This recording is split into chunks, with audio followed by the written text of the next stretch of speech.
quiet seaside town, an evil lain to rest centuries ago, has risen. An abandoned fortress deep in the swamp holds a secret that could save the village or destroy it. Now, a band of adventurers sets out to dig up the wounds of the past and bring the light of day to the roots of ruin. This is Tabletop Gold.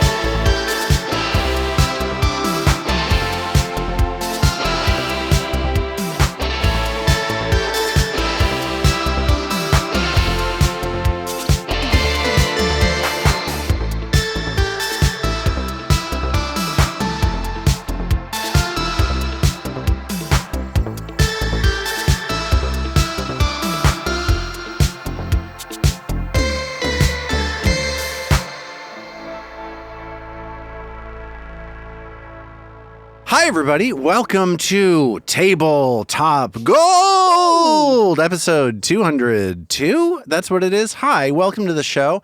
It's a Pathfinder podcast where we play games and hang out and then have a fun time telling a story. Hi, I'm Lars Casteen. Welcome to the show. And I'm joined for this episode, as I have been for many other episodes, by Zoe Chernicoff. Hi, Zoe. Good episode time. It's a great episode time. I hope. We'll see. We'll check back in at the end to see if we right. Let's do a before and after. Let's do a before and after. Here's the before. And the after is coming later. But who's coming right now? It's David the Tin Man Chernicoff. This is CNN. It didn't make sense before we started recording, and it doesn't make sense now. David, we have been talking with David for about 25 minutes as we've been getting set up this evening. The only thing he said on microphone the entire time has been, "This is CNN" in the James Earl Jones voice. So strap in, everybody. We are on fire. Yes. You know who else is on fire or is included in what Robin said is Armet Humphreys. Hello. Good pathfinding time. Good pathfinding time. And Robin Lange is here as well. I'm here on fire. Hello. Here on fire. I hope everybody at home is having as goofy a time as we're having. We've got a fun episode coming up. Some interesting twists and turns on deck, I believe. We'll see. But speaking of twists and turns, when you're behind the wheel of a car, you often need to make turns and drive through twisting roads. And there's another thing about driving that we want to talk about today, and that's license plates. Who brought up the idea that we were going to talk about license plates? Who should I be throwing to? It's Armet. Me, and perhaps is a little thinner as a topic that I maybe at first considered. Who could have seen that coming? It's shocking. Like the plates themselves, also quite thin, as it turns out. Quite thin. That's true. Yes. But sturdy. Yeah, very. What else do we have to say about license durable plates? They're thin, they're sturdy, durable. Thank you. They have letters on them. They do. And numbers. Armet, what was your idea for talking about this? Well, I just wanted to bring this up because I thought it was a fun thing that I've recently done and has made me feel like I'm finally a citizen of this lovely state of Idaho. I got my title and registration updated at the DMV to Idaho, and I got my Idaho plates in the mail. And so the other morning I went out and Look at you. I have never changed license plates or anything, so it was kind of a fun experience. And then I drove into town and having freshly changed my plates and, went to the grocery store, and I came out and I sort of looking down the line of cars and I was like, where's my car? Oh, that's not my car. It has Idaho plates. Wow. And then I immediately had to be like, that is my car, and I'm just sweet. an idiot. You Chris Angel mind freaked yourself out of a car. The shit out of myself. Yeah. Anyway, it was. I have a number of questions. Yeah, hit me.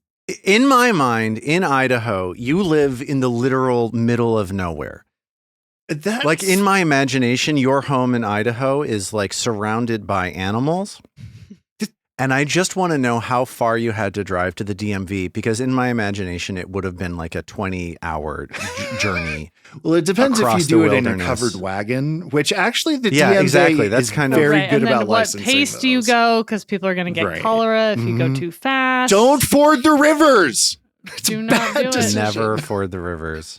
What is the trip to the DMV like out in the wilderness? Honestly, Armat? it wasn't even that bad. I drove into Haley, which is actually the home of Bruce Willis. I know Haley. I don't know. Yeah. And I think Ezra Pound was born there too, weirdly enough. Oh. But yeah, just an hour and a half. It was totally easy. I was like anticipating having to, show my birth certificate and like get, my social security number tattooed on my forehead in order to prove that I really believed in it, or, whatever. But it was super easy. Really? Wait. What? What, that hasn't happened You to were you guys? worried that they were going to test your allegiance to the social security Yeah, system? exactly. Okay. You've never Why felt were that you- terror? No, I don't think I have. My Fair experience at the DMV in New York City usually involves being in a very large room packed full of confused and angry people. Yeah. And then you sit there for about 5 hours, and then somehow it just works out okay, and you go home, and then you hope that it never happens again, and then it does happen again in about 3 years. Well, this was not that, actually. I walked right up to the window. I was called right away, and we went through, and she came out, looked at my car, and was like, okay, these you have to put on your window, and these you have to hold on to your, put in your glove box, and okay, get out of here. I've got other stuff to do. So it was like 20 minutes, and then I was free for the day. And then my plates came in the mail, and I went out, and the 28-degree weather after a overnight storm at the end of May, and I screwed them on. Oh my God. Yeah. Okay. So there I were have some one- real reasons to move to Idaho there, and then some real reasons not to. Yeah, is what I got. exactly. It gives DMV it and it experience in the plus column. The weather at the end of May, definitely in the That was a minus con column. for Yeah. me. That was a con for you too? Okay, good. Yes. We're on the same page. Yeah. Armet, did you get vanity plates? And if so, what did they say? Take your time. I did not get vanity plates. I sort of wish I had. If I'd come up, like maybe we should like farm this out to the Golden Horde, actually, like which vanity plates Ooh. Armat should get next time he goes to the DMV. But In Idaho, do they cost extra for vanity plates? I think they do. I got Because I this- noticed, if you've ever been to Maine, have you noticed like how in Maine, New Hampshire, there's so many more vanity plates? It's because I think it's like free to get a vanity plate there. Same in Virginia. When I grew up in Virginia, it was vanity plates. Like every car had some dumb nonsense on it. This was my one thing I had to add about license plates. They're not free, at least anymore, but they're way cheaper in the South than like, and maybe Idaho as well. Like, I feel like in New York or California, places we lived before, it was like hundreds and hundreds of dollars a year to have a vanity plate. And here I think it's Whoa. like 40 or something. Seriously, It's like hundreds you of dollars. pay slightly. But yeah. That's crazy. It's worth it though, Yeah, because that's like, why you don't they see them look in New really York unless it's You like can't get Mr. a company Turd on your car. car by accident. you gotta pay good money for Mr. Turd. Actually, that's the famous children's author, M.R. Turd. You don't know their work? MR Turd. Yes. That's right. cool. Yes. What do we think about going around the horn? And if you had to get vanity plates, if you were planning to get vanity plates, what would you get on your vanity plates? Or have you ever had a desire to get vanity plates? Have you ever had an idea of what you might want to get on your vanity, like for your car, as a special treat? A special treat. I'll And go. what's the maximum amount of money you'd pay for it? I want to hear I that. would pay roughly 30 cents for such a such a treat. All right. With what's the treat? I would just get Big Dog. It would be That's really BIGDAWG, Big Dog. What Because kind of I car? want something classic. What kind of car? Like, would you get that on like a Chevy Bolt?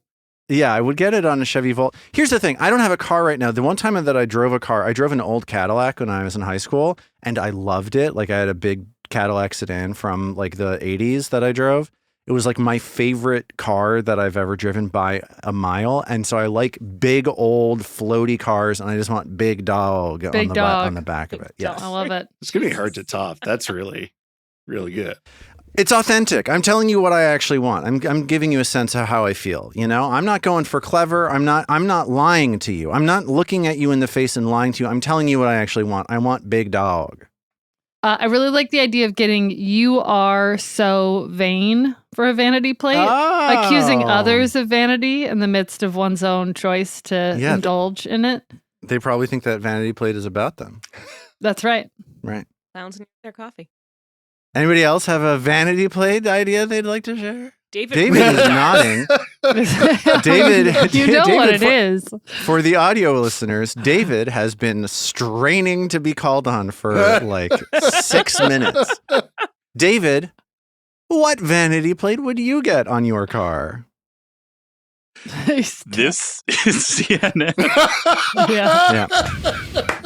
How many letters are allowed in Virginia? I think that's right under the limit. I think it's 9. They get 9 perfect. letters. They get 9 letters. Part of the Exactly. reason Imagine your neighbors being the two of us, and you inexplicably have cars with "you're so vain," and this is CNN as your license plate. Dude, that's the kind of stuff that there is in our neighborhood. There's someone around the corner whose vanity license plate is Billy Joel. Spoiler, it's not Billy Joel. No, just Billy Joel. Jesus, just really the name like of him. the singer. Anyway, just a man's name as a vanity plate. our neighbors is 89I0. What is that? Like I 8, don't 9, know. 10. But 10? But Oh, they're cute. Okay. um It is cute. It is Is cute. but yeah, Lars, I really appreciate the setup, both because I had that joke I needed to get off and because I wasn't going to be able to say anything else until I did. Yes. So I feel we like had to clear it. 10,000 years in a lamp can give you such a crack in the neck. Yep, sure. Well, I'm glad to have you back on the show, Dave. It's good that time, Lars. Great. Perfect. Should we move on? Anybody else have any license plate talk, or should we get into our game? I have never had any inclination to get a vanity plate. I know Yes. lots of people who do, and I don't know. It's always God seemed bless them. cheesy to me, so I've just never wanted to do it. However, I'm jealous of Armat for being able to replace his plate so easily. Last time I had to do it, I actually had to go to the garage down the street and like ask the guys for help because steal another car's plate. no, it was just the garage isn't like the repair shop garage because they it was the back plates were so rusted on that I couldn't get them off. The guys there couldn't do it either. They ended up working for 30 minutes and finally had to pull out like the blade saw to try and get it like the smallest one they had to get it off. I have a picture somewhere of like the sparks flying around him. So that was my that sounds Comparatively that was very easy. different than just unscrewing them. Yeah. No, it couldn't have gone more smoothly, to be didn't know honest they with you, could not get- to rub it in or anything. I didn't know they could get rusted in place or they could start peeling like my husband's car's license plates. I think the dream is to have your car eat your license plate entirely and just have it become part of the car. Kind of like a tree that like wraps Oh. itself around a like sign. a tree grown around. Davy Jones's locker. Exactly. Just as the saying goes. Like a tree grown around Davy Jones's locker. This is just like that tree which famously wraps itself around Davy Jones's locker. It's a completely common usage we have here in the sea. They're weird out there on the ocean. And you know where else they're weird is in our game. Yeah. So let's yeah. let's get into it. Let's play our game. You've pushed deeper than ever into the vast caverns known as the Hunting Grounds. This sprawling subterranean region, although punctured by the construction of Belcora Haravex's Abomination vaults, is defined by its incredible diversity of life. You've seen fungus as tall as buildings, fish the size of yachts, and birds with the power to destroy your mind. But this is the first time you've ever seen this. While exploring a natural cavern filled with colorful mushrooms, the floor and walls suddenly started shaking, and then a mole, many times your size, slammed its way through the wall with a combination of shocking burrowing prowess and pure destructive power. You're now locked in combat with this unthinkably large mole.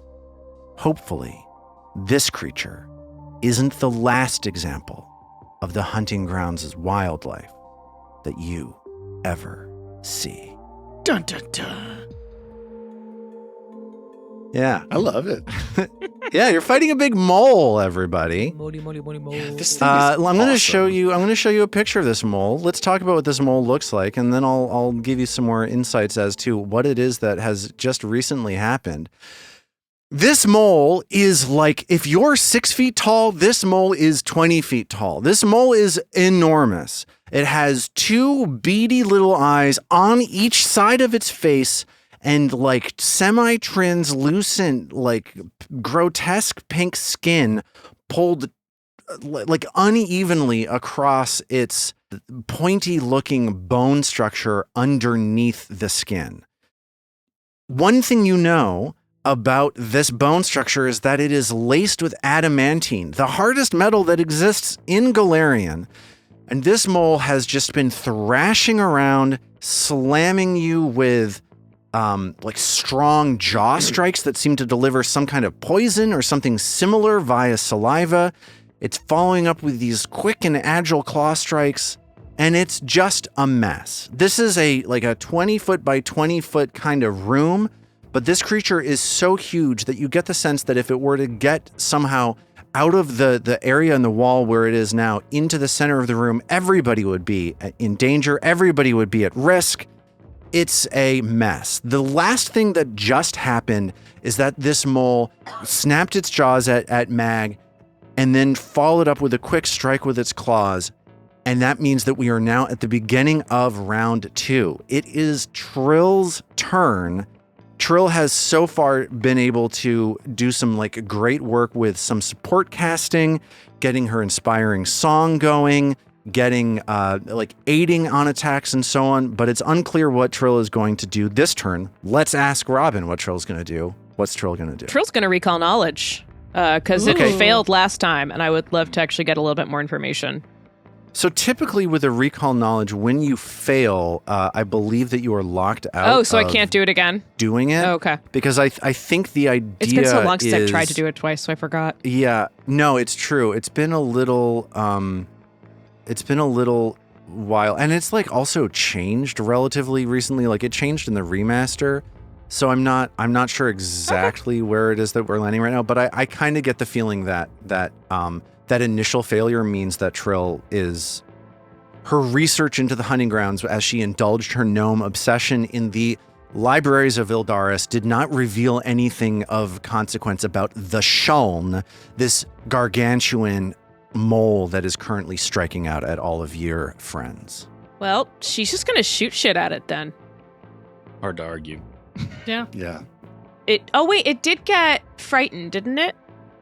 It did get frightened. So you used because you demoralized it at the beginning of combat, it's now immune to your demoralize. Oh, but yeah, it can be frightened if you were to want to switch over to Dirge of Doom. But if I did Dirge of Doom, then we'd lose the Courageous Anthem.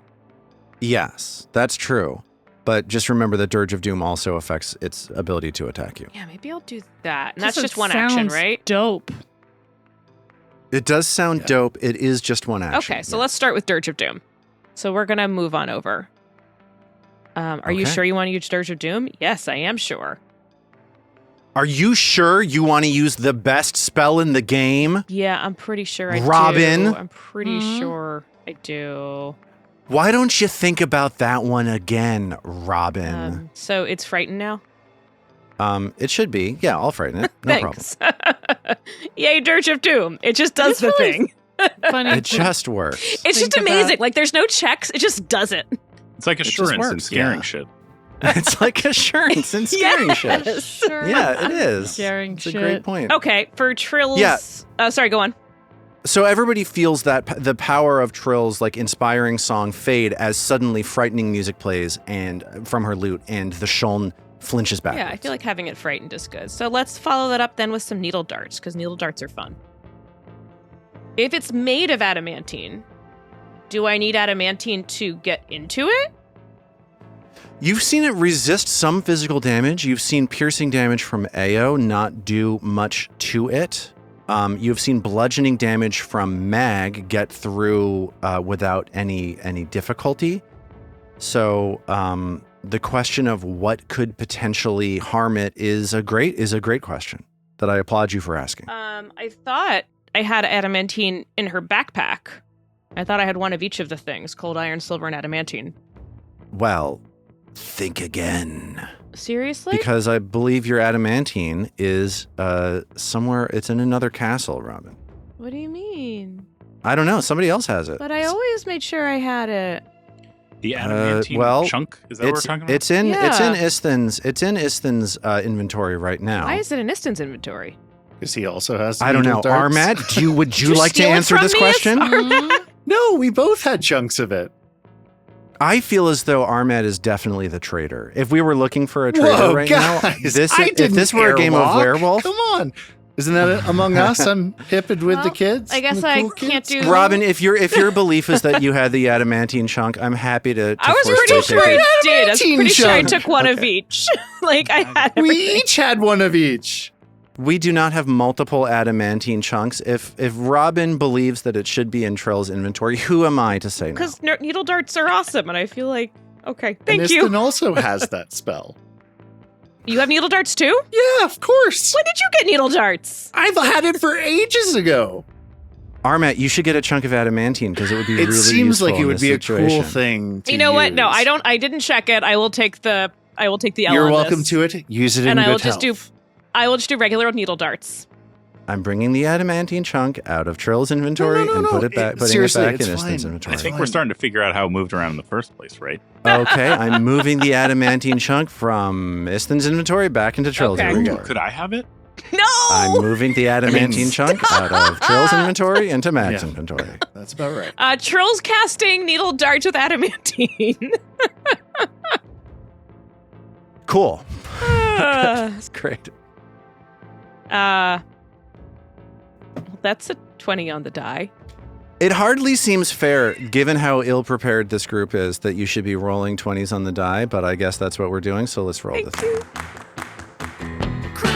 You gotta draw. Nice. It's so exciting because Trill so rarely gets to roll attack rolls.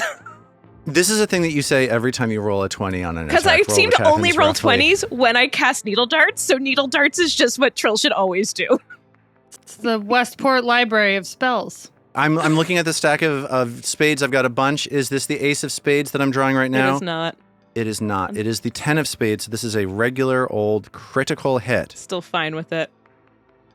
So that is 19 doubled, right?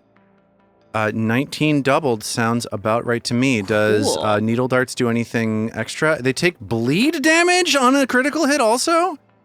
Are you serious Oh yeah, right they now? do. Yeah, 5 bleed. Okay, so that is 38 points of damage because Trill perhaps correctly guessed that adamantine material piercing damage bypasses the resistance that it has to the regular old piercing damage.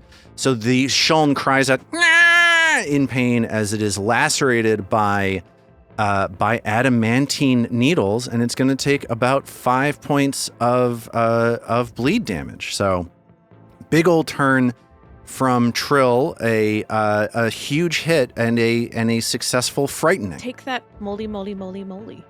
Take that, moly, moly, moly. Speaking of taking Moly, that, moly. Isthin, a chunk of adamantine was just taken from your inventory, and it's now your turn. What would you like to Istin do? sort of pats at his pocket. He's like, I thought it was a little heavier just a second ago. Trill is very trained in thievery. Yes. And Istin is going to keep things simple. He recharges his spell strike for one action, and then he spell strikes using ignition. Ignition, the remix. Yes. Let's go. Doesn't have any fur to light on fire, though. It doesn't have any fur. It's true. This hairless mole, even though it is gargantuan, is now being targeted with a flame spell. How did that attack go? 25, but I feel like that's probably a miss, so I'm going to hero point that. It is a miss, yes. Let's reroll and using a hero point. Okay, Istin digs deep. Much better. That's a 12 on the die for a 30. That 30 hits exclusively because this Shuln is frightened. That is a hit. Hell yeah. Thank you, Trill. Surge of Doom. Oh, love it. Dirge of Doom, a fantastic, fantastic spell. Interesting. Well. Because I re-rolled it, I need to do that's 13 points of bludgeoning, and I need to roll the fire damage. All right. Sorry, just bear with me here. So we got 13 points of bludgeoning as you hear the sound of Istin's staff crack in to this enormous mole. And that is 16 points of fire damage. Those dice 16 were cool. points of fire damage. Fire dice, yes. The Shuln again cries out, and it is now Ao's turn. Zoe, what do you think Ao is going to do? Ao is behind this mushroom that she like just a few seconds ago leaned down to investigate the teeth on this lizard in the middle of the room. And it is now Ao's turn as she spies the Shuln from through a covering of fungal growth. And it's off guard, right? Because it's Dirge of Doomed and Scared. That's exactly right, yes. Love it. I love it. All right, we're going to do a TKP with some bludgeoning damage. Okay. Seems to work. There's just a bunch of adamantine chunks on the floor. The lizard's teeth were actually made of adamantine. It's true. I mean, I'm saying yes to everything tonight. So yeah, who am I to say no to that? Of course they were. Say 29. 29, only because this creature is frightened and only because of your Dread Striker feat is that a hit. You wound up hitting by 1. Love it. That is so many dice. That's 32 points of damage. It is 32 points of damage. 32 big old points of damage to the Shuln as Ao effortlessly magically hurls rocks across the room. It cries out again, "Ah!" like it's getting angrier and angrier every time it gets hit. I get that. And let's see, with one more action, let's try a Chomper's Arrow. Okay. That's map -5, right? Map -5, yes. That's a 29 again. Oh my God. Yes, the intensity of the value of the choice on Dirge of Doom cannot be overstated. This creature continues to, flinching backward, reeling back from Trill's scary song that is continuing to echo around the room, opens it up to yet another strike, this time from the shortbow chompers. Love making things off guard for Ao. And that's a remaining 19 points of damage. So that's a total of 51 points of damage off of this Dirge of Doom nonsense. Oh my God. That Dirge of Doom. Huge. Not too shabby. Guys, we're having barbecue tonight. Oh yeah. We are having barbecue tonight. Huge turn from Ao as the four of you just turn on this mole. So this mole just busted through this wall a few seconds ago. And it's just getting the offense is on. People don't say this anymore, but I'm willing to say it now, is on fleek right now as magical spells, rocks, arrows. As the French say, en fleek. En fleek. En fleek. In Galt, we still say, en fleek. And as these attacks fly across the room, Mag sees an opportunity to strike once more. What is Mag going to do? I think I'm feeling like maybe hitting this thing with a hammer. Interesting. It's 203 episodes, did we say? 202? It's still not getting old. Good. I'm so glad, David. Oh, man. 28 to hit, which I think we've just established is a miss. No, I think it hits. It hits for Ao. It hits for Ao because they're off guard to Ao, but only off guard to Ao. Only Ao is capable of seeing something in the way that this creature's mobility is changed by the fear that she's able to find weak points better than anybody else. Oh, you know what? Rage got turned off. What? Oh yeah, sorry. That was my fault. No worries, but that means that I hit you. No, Rage doesn't give you a bonus to the 2 hit. It just gives you a bonus to damage. To the damage. All right, I'll try to bash you again. Okay. You little nugget. All right, 17 on the die for a 31. Yes, that 31 hits. It does. Ah, shoot. I should have slammed down. Too late now. That's damage. Roll 27 damage. 27 damage all goes through. A combination of bludgeoning, acid, and spirit damage as the rage from Magdaruna Lacewing Skull Crusher, infects the very essence of the being of the Shuln. And I feel real. I don't have a better use for this third action than to try to trip it. I just forgot that I could do that without the map, but I think that's on me. So I'm just going to try to trip it anyway. Another option is to position to give Istin the flank, if that's something you're interested in. Yes. Am I able to do that given how this thing is protruding from the wall if I sort of walk over to its Yes, east? you are. There's a little bit of space around the edge of this rock wall. Mag is able to squeeze against this rock wall, slip past the Shuln. I think the space that Mag is in now is sort of in the middle of the wall. That's which I not don't a love, space, but here. But I think that space looks good. Just in the middle of this passageway that leads off to the east. And Mag will step, thoughtfully in that direction so as not to trigger a reactive strike if this thing has one. You have not seen a reactive strike. We haven't seen it, but I don't want to start. Yeah. So. Got it. So as Mag launches into a successful attack, and then gets into a position for a better tactical situation, it is now the Shuln's turn.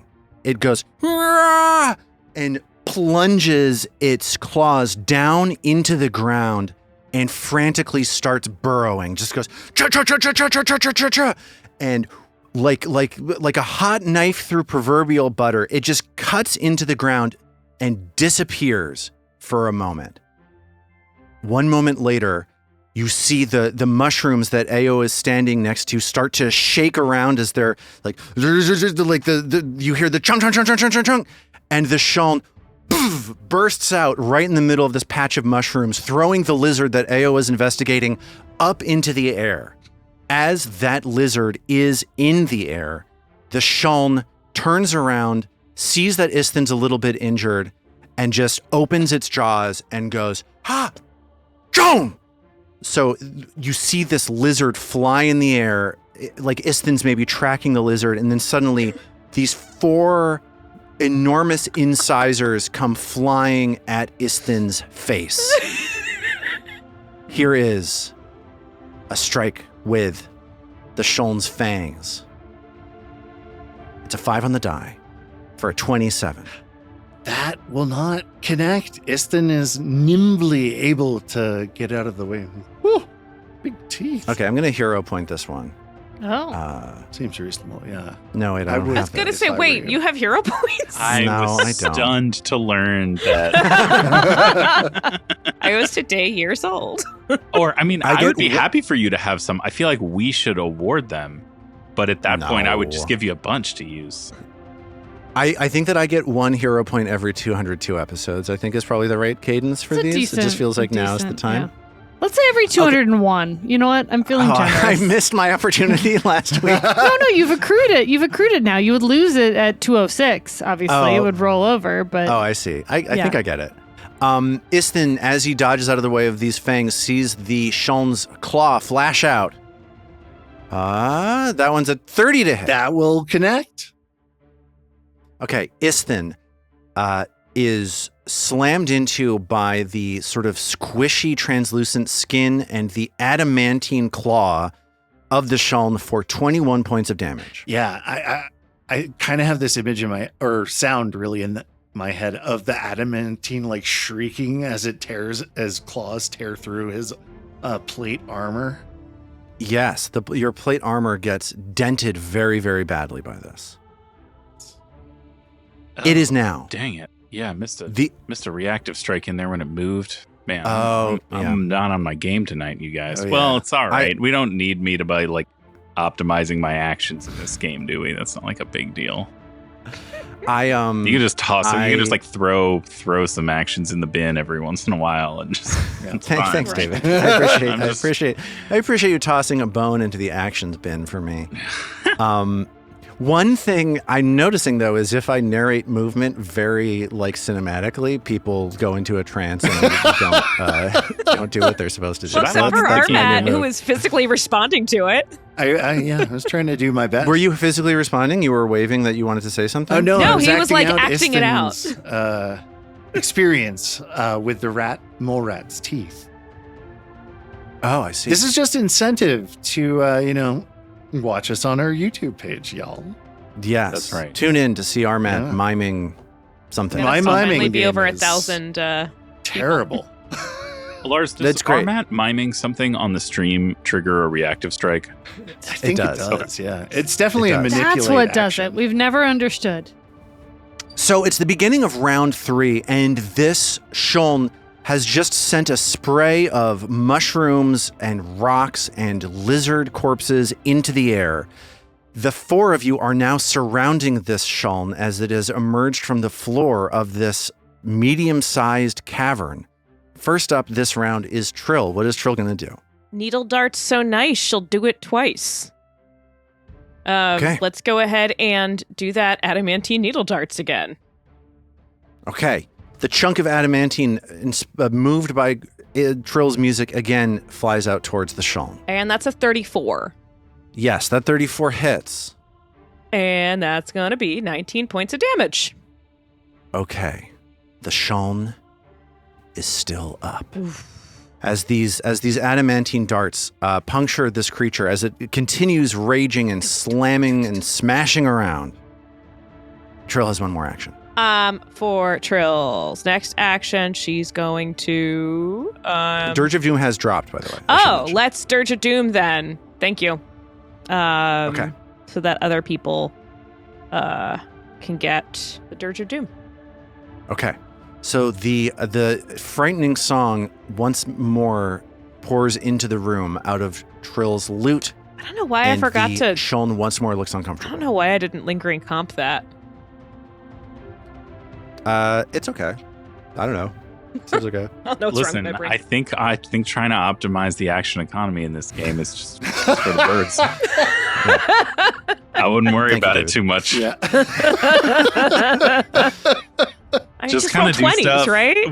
When you tune back Just into the kinda do game. stuff. Just kind of do stuff and see where everybody ended up. Pick a spell. I've heard worse advice, to be honest, dude. Istin hears Trill's song, sees Trill start to resume this music, and it is now Istin's turn. Yeah.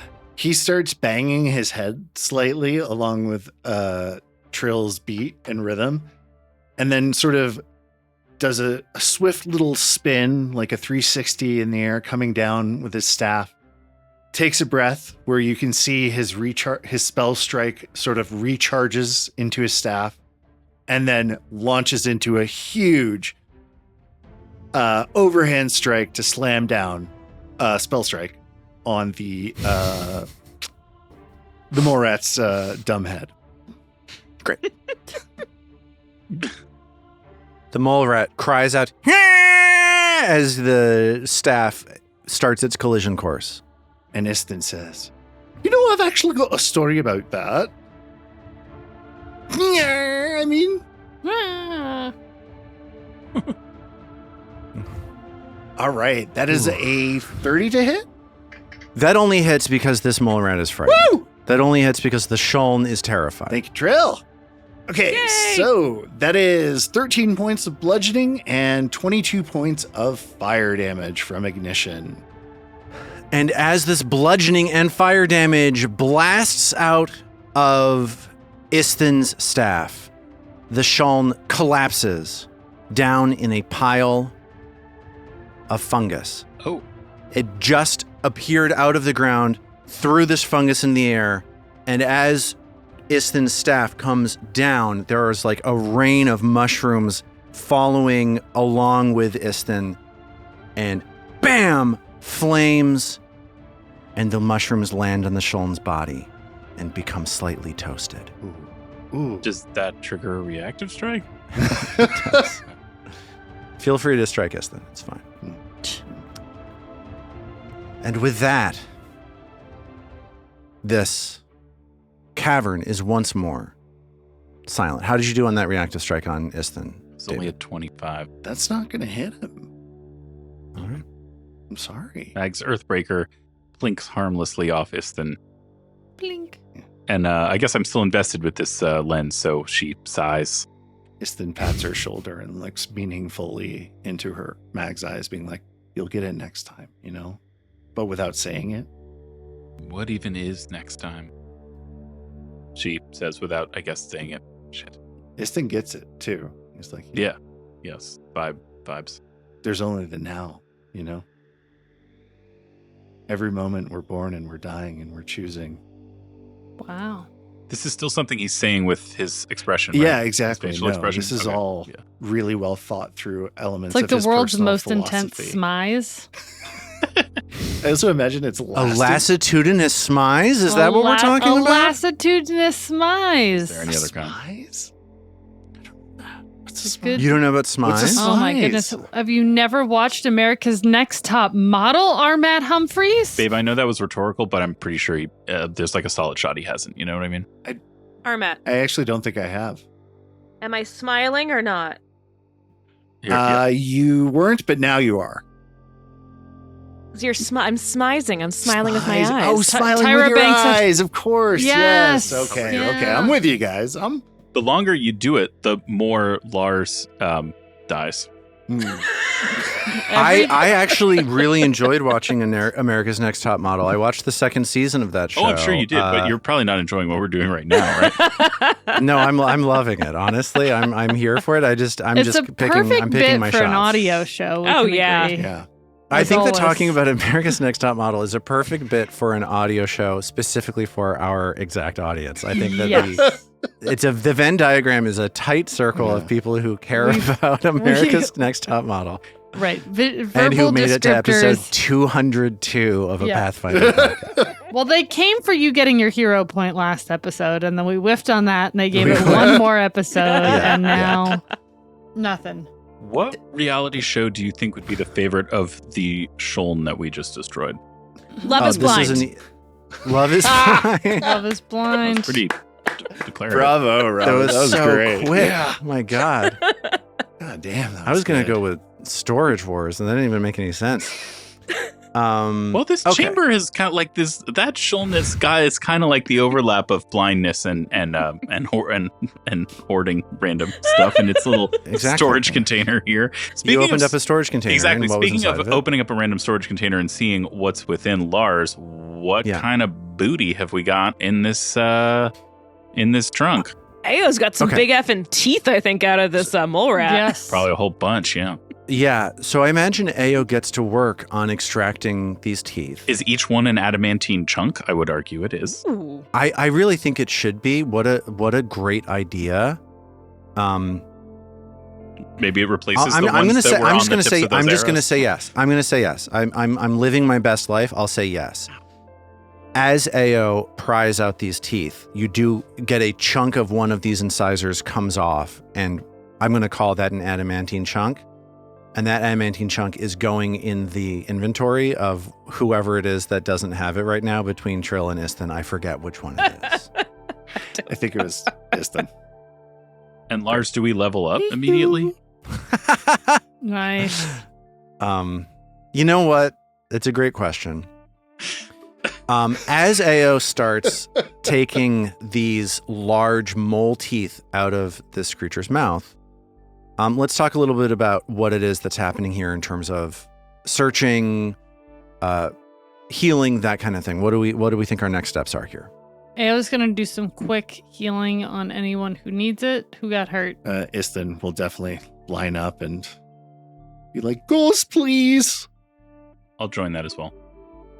Okay, so Ayo gets to work with her healer's tools as Istin pockets this adamantine chunk. Is anybody searching around this room as this is happening? Trill definitely is. She's fine as well. She doesn't need any. I don't think she needs any healing. Okay. And I think Mag would be interested in searching for signs of, unlikely though they might be, either Belcora related lore or a way down. Yeah. So your best bet on this way down is likely the tunnel that the Shuln dug into this room, right? Like if this thing is a burrower, it's likely burrowed all over this place.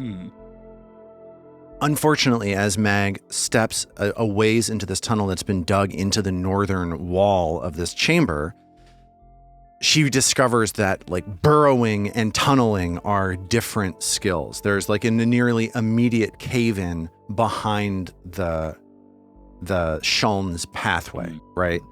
Like the Shuln takes big chunks of rock and destroys them and turns them into incredibly heavy piles of large chunks of rock, you know? Yeah. So that pathway winds up not providing much of anything. If you were to investigate the tunnel that the Shuln just dug from the northern side of this room to the middle of the room, you would discover something similar. It's rubble. It's not gravel, it's rubble. It's big, chunky rubble, basically, that is left behind. I think that how is healing going with AO? I did 45 points in 20 minutes. I don't know if anyone needs more. If they do, I'll heal you up. Just let me know. Iston has like 2 hit points left. I think we're good with the... Yeah, and I'm good. Okay. So that quick bit of healing, 20 minutes, and a quick investigation around the chamber, you don't find much of value here. This is just another natural cavern containing more wildlife of the hunting grounds. There is a tunnel leading off to your west, which is where you came from. You can sort of see, if you lean around the corner, the fungus that's blocking the way to this kind of small sanctuary chamber with a natural spring in it is around the corner to the west, and the unknown lies off to the east. Unknown? Eastwards? Yeah, I'm up for some unknown. Trill didn't happen to find any hidden passages. Trill, looking around for hidden passages, doesn't see much of anything. Like you don't see any sign of construction, any sign of tampering with the natural structure here beyond what the Shuln is up to. Just the giant naked mole rat messing things up. Cool. Yes. I actually kind of think it's cute now, by the way. I think it's a pretty cool monster. You know, it's definitely something that you can imagine would be terrifying. Like if you were spelunking and suddenly a 30-foot tall mole came after you, you would be scared. But it's not something you'd think to be scared of ahead of time. You know, Armat, I could actually picture you for some reason with if you didn't have Hank, I could see you with a naked roll mat pet. Naked roll mat. Naked roll mat. Is that what the R stands for? That's sort of for the premium subscribers, Robin. We like to keep that pretty well locked behind the paywall. Right, we started an OnlyFans for a reason. Yes. OnlyFans can see that. No, it's so we can post all of our naked mole rat content.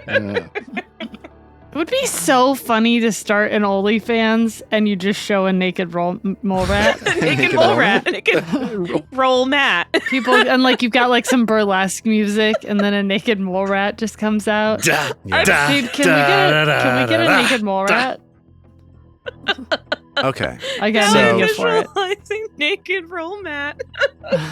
Now that we've thoroughly humiliated this monster, I'm going to move your tokens into the next chamber. Oh, yes, thank you.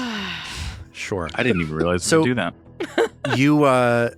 You move through about 20 feet of passageway and find yourselves now in another small natural cavern. This one has a floor that slopes downwards. And this downward sloping floor at the very southern end of a very small, 20-foot long, 10-foot wide room, chamber, natural cavern, contains a thick stalagmite that seems to have fallen over in a pool of a dark slime, a dark goop. Yeah, we're gonna go check that out and make that mistake again. Let's do it. Okay. Should we maybe mage hand the goop? Yeah, let's mage hand it. Yeah, I was gonna say. Okay. Mage hand that roll mat. Okay, so you extend the mage hand into the goop, and the mage hand just gets coated with goop. Nothing happens. Nothing gets triggered by this. There's just a thick black sludge that the mage hand, as it flies around the room, drips off in thick clumps. What else can we tell about this from examining it? Sure. Yeah. Do we know what it is to recognize it? I think a nature check could be relevant here as you try to get a sense of the natural cavern. Swamp lore? Swamp lore is interesting. I'll take swamp lore, but it's going to be a higher DC. Sure. That will be. I'd also take this hunting grounds lore. I was going to say, could I use that? That seems good. Both seem appropriate. Let me give you a blind one of those. Sure. Okay, so I got a blind swamp lore and a blind Darklands lore. Mag thinks about what she knows about swamp creatures, swamp life, swamp, etc. This stalagmite and this goop seem unrelated to a swamp, so you feel confident ruling that out. Trill thinks about what she knows about hunting ground creatures and their habits and so on, and realizes that there is some collapsed stone in the ceiling. That when she looks up, it's like there is the stone seems like it's slightly caved in. So was it in fact a stalactite that just fell? What Trill gets the impression of, if Trill wants to get closer to this stalagmite and check it out, is that some sort of burrowing beast, Trill's able to understand, a Shaln, presumably the Shaln that you just fought, struck out at a creature known as a roper. A roper is like an aberrant, a cave dweller that like hangs off of ceilings and looks like rock structures and then grabs a hold of them and eats them. And Trill, using her knowledge of hunting ground creatures and the hunting ground area, is able to put the pieces together that the Shaln attempted to eat this roper and then abandoned it because it was filled with disgusting black slime that it didn't want to eat. Ooh. Makes sense. So is this thing not actually rock? It's a roper? It's a roper. It's a dead roper that is toppled over. Does it have teeth? Oh gosh. Do ropers have teeth? I have to, because I have to ask these things just out of friendship. You're doing God's work here. We appreciate it. And it's like and he's going to grant you sneezes in return. It's like a diseased roper, right? It has something wrong with it. I think it's a good question. I think that Trill knows enough about the situation just to know that the Shaln didn't like the way this creature tasted. Can you blame it? And those look like teeth. Right. We're looking at a picture of a roper. It looks like a rock formation with tentacles and a giant golden eye, and there are big barbed teeth in the middle of it, for sure. Yeah. So somewhere in this black slime, there are likely some teeth. Yeah, I mean, use the mage hand, pull it out. Let's take a better look at this thing. I mean, it seems like a good idea to get a really good look at it, because she looks up at the ceiling. Because if we're in these caves, any one of these rocks could be one of these things. So what happens? Does Zoe, does Ao want to send the mage hand to get these teeth out of this slime? Obviously. What if I said no? It's like everything we know about this podcast would be a lie. Yeah, but I can't I can't tell Robin that yes, Zoe definitely does it. Yeah. I just can't do it. That's fair. I appreciate You have that. your Also- own agency, Zoe. Personal growth is possible for Ao, I'm sorry, it's possible? It is possible. It is possible. Delicious. It is delicious possible. So many title options. Wow, how is Hostables not a Wow. Yeah, like a great brand. point. Oh my That's gosh. $1 million idea. Yeah. Microwave pasta. Postables. Hostables? Yeah. Wow. Whoa, yeah. David. Lars, let's stop the podcast right now, and we all need to. I'm happy to do It that. is May 21st, 2025. Yeah. We have You heard it here. created this idea, It's our copyright, intellectual trademark. Trademark registered. I already filed it all. I already Excellent. filed it all Okay. with the trademark office. We're good. Period Great. blackout, as my kid likes to say. Oh, I like that. So So Ao sends the hand into the goop, shouting "Postables!" okay. within about 10 minutes, the mage hand is able to pluck out of this thick. Within about 10 minutes, the mage hand is able to pluck a nutritious meal for the whole family. Yes. It's just so easy. Wednesday night dinners are such a drag. Yes. But now, with Possibles, your kids are going to totally validate your experience of the world. Yeah, moms know how important it is to have dinner ready. Okay, so the mage hand, successfully pulls from this thick goop, manages to retrieve about. Let's roll a d10. Let's just roll a d10. How many teeth are we getting? That's a great. You want to roll it, Zoe, or should I roll do. it? No, let me do Sure. it. 7 teeth. 7 roper teeth. Sweet. From this decaying horror here, hundreds of feet below ground. Yeah, I really hope there's a listener out there that's keeping track of Ao's tooth inventory. If I had this all to do over again, I would obsessively track this. Yeah. Yeah. You would. I was going to say same, but that's not true. It's you who would do that. And that's why we love you. So what would you like to do now? You get the sense that there's not much more to discover in this cavern. We've checked for traps and secret entrances and the like. Yeah, I know that Trill and Ao are both searching. Trill was investigating with hunting grounds lore. Mag is scouting for enemies, all that stuff. Yes, you don't find anything else. On to the east, I think. Okay. Heck yeah. So, you move through a very narrow passageway off to the east. And that passageway, after about 50 or 60 feet, opens up into another large cavern. There is a pool of thick black goo coating a large patch of the floor here in this cave. There are also 2 pathways leading off, one to the south, and then a larger passageway leading off to the east. This patch of goo is in the middle of the room here, about 20 feet to your east. I kind of looks like the light might be showing Trill that there's some water through the one to the south. Yes, as you crane your neck to look down to the south, you do see that there's a little bit of water. So I think she wants to just go down there just to figure out where they are around the lake in relation to other things. Okay. Wider shins, Ao says under her breath. Coming back. We're not all going here. I'm coming back.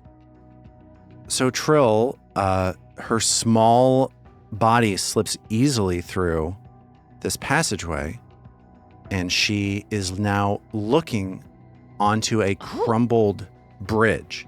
There's an ancient crumbling man-made bridge that stretches from where Trill is standing to an island.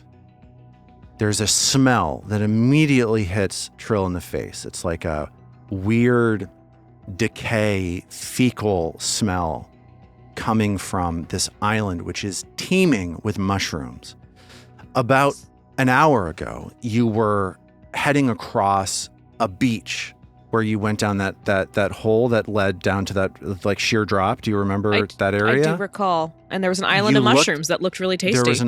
Exactly. You are now looking out onto that island of mushrooms. Lars, are you saying that it's gross and fecally just because you don't like mushrooms? There's really no separation that you need to understand between what I'm saying and what is happening in the world of the game. You can just take those as the same Just thing. checking. I think Trill looks at that and she wrinkles up her nose and takes a look around just to see if from that side of the bridge she's on, she sees anything of importance or value on that island. Let me just roll a little perception check for you, just to see in case you see anything. If you take a see anything is what I'm trying to say. Words are great tonight. And you do not have a sense of much of anything of value on there. It's just like the smell, the intensity of the rot here are what stand out at you. Cool. You don't see anything valuable there. So at all. I think Trill turns around and goes the other way. Says, I hope we don't have to go on there for any other reason. That was pretty foul, honestly. Yeah, it's really, really nasty. It's like it's otherworldly disgusting. So I bet there's some great stuff on there. If it's Do you want to go look, unappealing. Mag? Mag, you can go look if you want. Yeah, Mag takes one look at the bridge. She doesn't actually want to walk over yet, but she just wants to know whether it seems like it would hold her weight. Mag looks across the bridge, gets the sense that it would hold her weight. Yes. So she looks at across at this sturdy seeming bridge across this utterly revolting but presumably treasure concealing island. You look out onto the island to see if there's treasure. Yeah. Do you want to do that? Yes. You don't see any sign of anything like treasure. And so she sighs very deeply and goes, "What would be the point anyway?" Okay. And so follows Trill back up to the northeast. Mag and Trill return to this larger cavern with this black ooze on it. Would anybody like to take a look at this goo? Can we check the ceiling first? To Oh, see if yeah. there's a roper? The main thing you notice in the ceiling is that this room is devoid of fungal growth. Like you've noticed fungus, you've noticed life growing all around. This room seems like it has been stripped bare. Can I get an occultism check from somebody, please? Sure. Yeah, Eston will also. I love occultism checks. Blind? Yes, please. Alphabet. There it is. Okay, Istin and Trill both search their knowledge of the occult and the subterranean, as does Mag. Mag is convinced that this whole thing, you're actually inside of a mushroom right now, man. Man. This is the mushroom. Seems like Matt got a little too close to that island. Yeah. But Trill reaches the conclusion as she looks at this goo, is that this is actually a creature known as it's a slime. It's a slime known as a black pudding. And looking around the room and connecting the dots on the mushrooms and the fungus being stripped of this area, it seems as though this black pudding ate all of the fungus and then was killed by some other predator. So you're seeing just like the food chain in action. That's awesome. Gross. Maybe the Shuln as well? Maybe the roper ate the goo and the Shuln ate the roper and we killed the Shuln but left it. We should have made barbecue. It did look What a waste. oddly delicious, I have to say. I would try that with some sort of, sweet but savory sauce. Maybe with a little heat to it. I feel like we've really missed out on a delicious in dungeon overlap Totally. there. Yeah. It's a great idea, yes. But yeah, that's the conclusion that Trill comes to. It's just, that there's always a bigger fish. More dead goo. Clockwise? Yeah. Trill says, looking at AO. Obviously. Okay. So you trot across this room, this chamber where this black slime was. And as you gaze around the room, you hear a sound behind you, like somebody is sneaking up on you. Turn around to look at the sound. You see two figures skulking in the passageway here to the west that you just came through, the passageway with the dead roper. And you hear a voice call out, "Hello there! Yes? Hello?" And it's a voice that you recognize. It's the voice of Quara or Shendiel, Okay. the leader of the Ildaris Drow. Oh. Quara. She looks at you and she says, "Ah, there you are. How go your adventures? The lens hunt, Kerfell. Sorry to interrupt you so far afield. I have reason to track you here, but first I must know more about your journey and your quest." I think Trill actually jumps over to the bag of holding and pulls out was it the spear or the sword from Kerfell that we retrieved that killed her father? Yeah, the Roka sword. Yes, the Roka sword. Yes, and Trill like pulls it out and kind of falls over a little bit because it's too heavy for her. Okay. Maybe someone else grabs it from her to present it to Quara. Mag grabs it from her, muttering under her breath, "Next time you could just ask." I was so excited. And Mag presents it to Quara. And Quara, when she sees the Roka sword, almost like collapses. There's another drow that's escorted her. This is a guy with like 2 twin crossbows on each hip, and she sort of supports herself against his weight and then pushes herself back up, and she says, "Father, it appears that, although it was not by our hands, you have been avenged." She looks at that Roka sword. She's like, "That will make a fine trophy for me. I was never meant to lead. It was not my lot. It wasn't my destiny. It's where I wound up. But if that Roka sword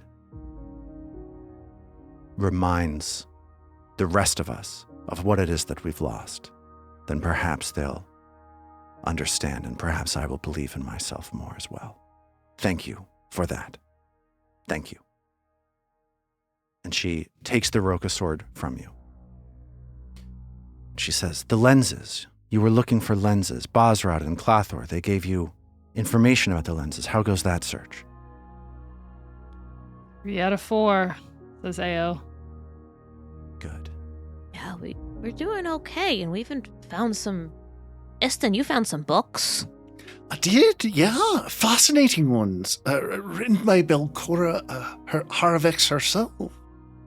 I mean, my dad would have loved to have read these. I mean, they have so many details about the construction of Gauntlet, and I don't know, as deep background, it'd be fascinating. And he would have done a great job with it, you know?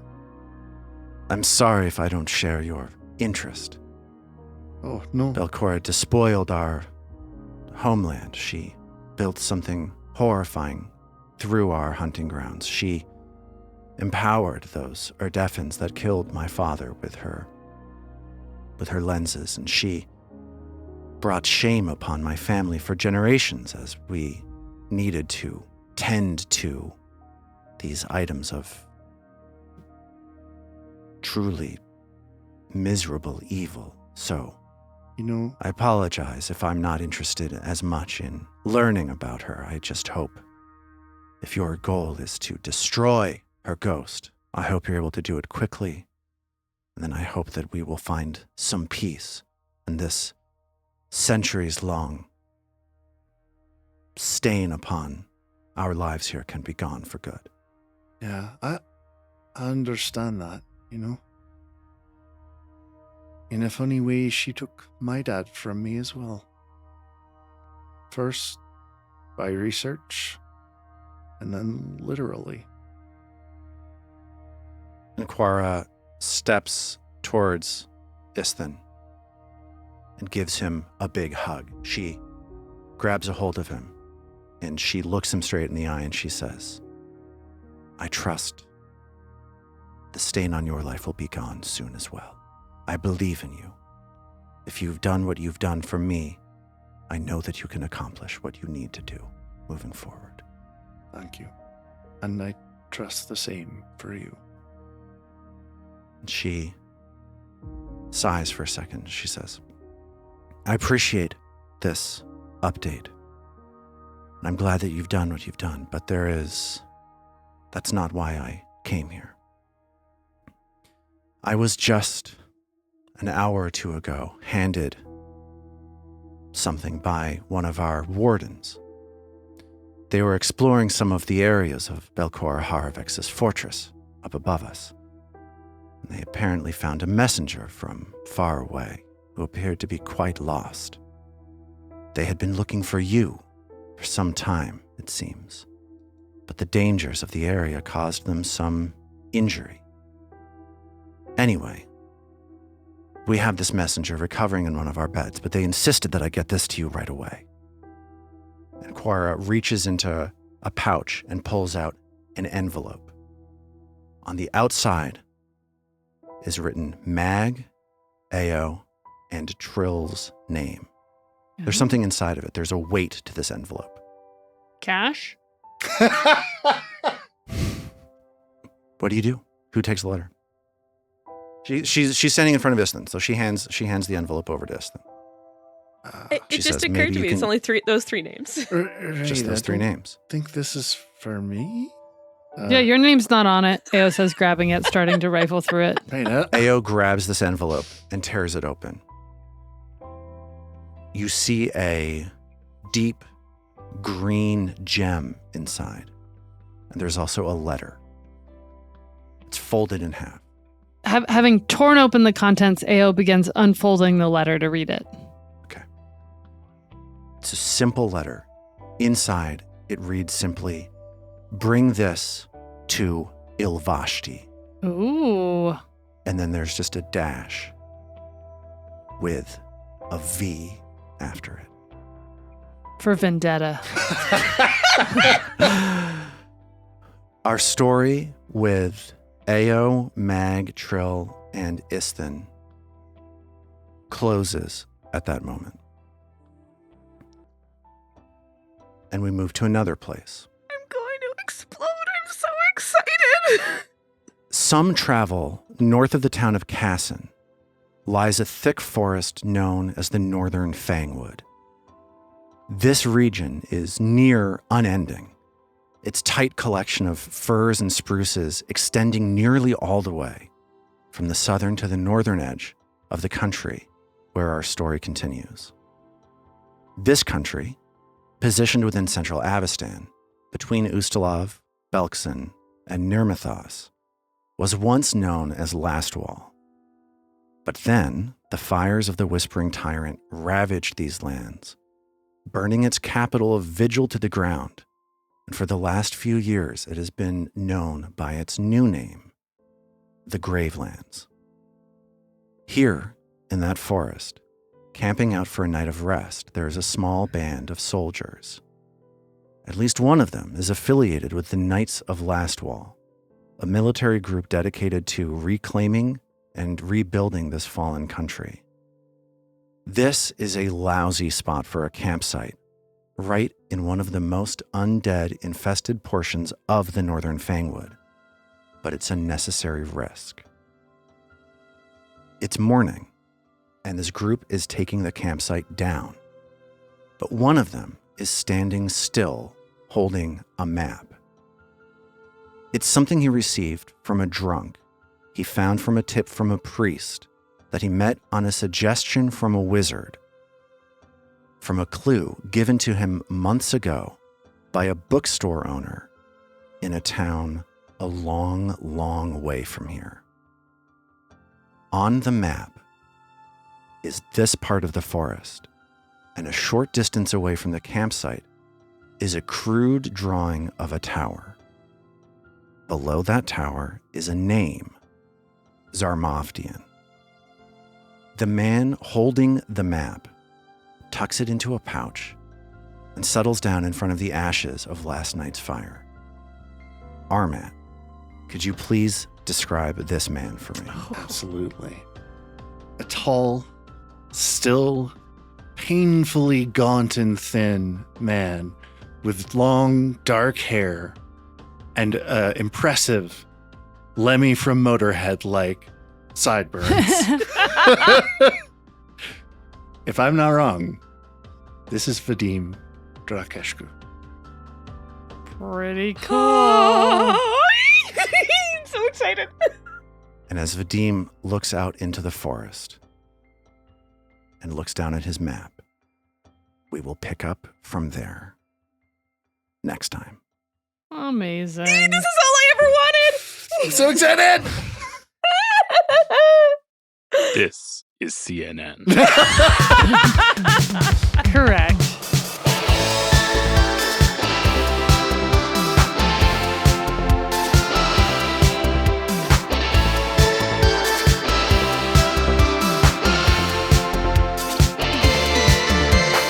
The Roots of Ruin is a Tabletop Gold production produced under the Paizo Incorporated fan content policy, using trademarks and copyrights owned by Paizo that are covered under that policy.